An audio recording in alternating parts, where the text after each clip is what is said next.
எதிர்வரும் 31/12/2025 அன்று இரவு அம்பாறை மாவட்டத்தின் திருக்கோவிலுக்கு கிழக்காக 171 கிலோமீட்டர் தூரத்தில் நிலை கொண்டு பின்னர் இலங்கையின் தென்கிழக்கு கரையை அண்மித்து அதன் பின்னர் இலங்கையின் தெற்கு கரையோரமாக நகர்ந்து எதிர்வரும் 6/1/2026 அன்று குமரிக்கடலை சென்றடையும் என எதிர்பார்க்கப்படுகிறது. இதில் கவனிக்க வேண்டிய விடயம் யாதெனில் டிட்வா புயலின் உருவாக்கத்துக்கு காரணமாக விளங்கிய காற்று சுழற்சி ஆரம்பத்தில் இலங்கையின் தென்கிழக்கு திசையில் இருந்து மேற்கு திசை நோக்கி எந்த பாதையினால் நகர்ந்ததோ அதே பாதையினாலேயே உருவாகி இருக்கும் காற்று சுழற்சியும் நகரும் என எதிர்பார்க்கப்படுகிறது. ஆனால் அந்த காற்று சுழற்சி மேற்கிலிருந்து பின் மீள கிழக்கு நோக்கி நகர்ந்து இலங்கைக்கு மாறாத துன்பத்தை ஏற்படுத்தியது. இது அவ்வாறு அமையாது. இதன் காரணமாக 2025 டிசம்பர் 28 முதல் 2026 ஜனவரி 6 வரை நாடு முழுவதும் மிதமானது முதல் கனமானது வரை மழை கிடைக்கும் வாய்ப்புள்ளது. குறிப்பாக வடக்கு கிழக்கு ஊவா மத்திய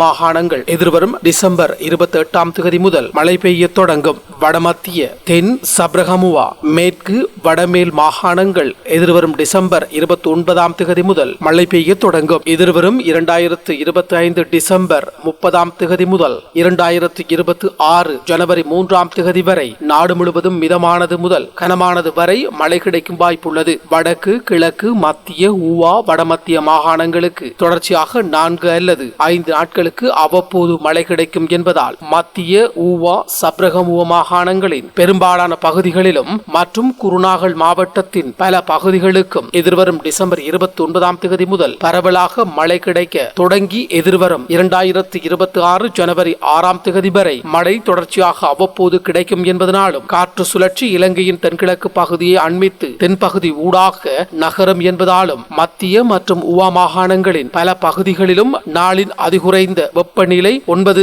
செல்சியஸுக்கு குறைவாக பதிவாகி வருவதாலும் இம்மாகாணங்களின் பல பகுதிகளிலும் குறைந்த வெப்பநிலை மற்றும் தொடர்புடைய மழை காரணமாக மண்ணீர கொள்வனவு 76 தொடக்கம் 93% என்ற அளவிலேயே உள்ளதனாலும் எதிர்வரும் டிசம்பர் 9 முதல் 2026 ஜனவரி 4 வரை மத்திய ஊவா மற்றும் சப்ரகமுவ மாகாணங்களின் பல பகுதிகளிலும் நிலச்சரிவு அனர்த்தங்களுக்கான சாத்தியங்கள் உள்ளன. அத்தோடு தொடர்ச்சியாக மழை கிடைக்கும் என்பதனாலும் ஏற்கனவே பல குளங்கள் கிட்டத்தட்ட முழு கொள்ளளவோடு உள்ளமையினாலும் தாழ்நில பகுதிகளில் உள்ள மக்கள் வெள்ள நிகழ்வுகள் தொடர்பாக அவதானமாக இருப்பது அவசியம். இதேவேளை இந்த காற்று சுழற்சி காரணமாக எதிர்வரும் டிசம்பர் 31 முதல் கிழக்கு தென்கிழக்கு வடக்கு கடற்பகுதிகள் கொந்தளிப்பான நிலையில் காணப்படும் என்பதனால் மீனவர்கள் கடலுக்கு செல்வதில் அவதானமாக இருப்பது அவசியம் என பேராசிரியர் நாகமுத்து பிரதீபராஜா தெரிவித்துள்ளார்.